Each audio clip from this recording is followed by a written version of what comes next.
الله سبحانه وتعالى خلقنا من العدم وغزانا بالنعم.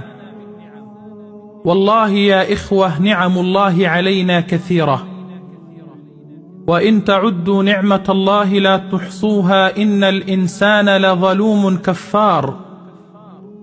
فكم من جاهل وأنت متعلم، وكم من أعزب وأنت متزوج، وكم من مسجون وأنت حر، وكم من مريض وأنت صحيح، وكم من مشرد وأنت لك أسرة، عندك في بيتك زوجة صالحة وأولاد أبرار وسمعة طيبة وصحة جيدة.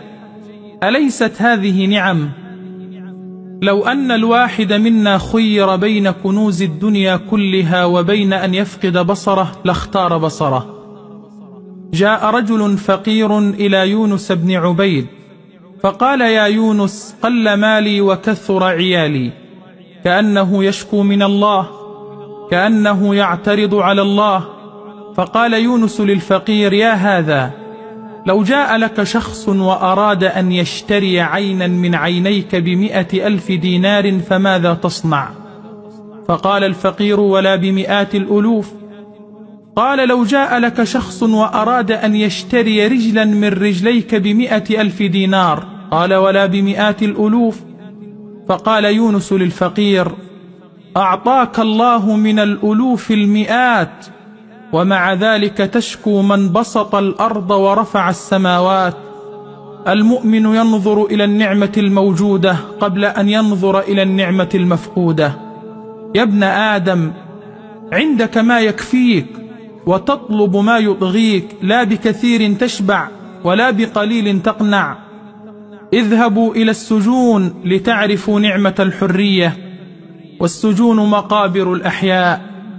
واذهبوا إلى المستشفيات لتعرفوا نعمة الصحة والعافية، والصحة تاج فوق رؤوس الأصحاء لا يراه إلا المرضى.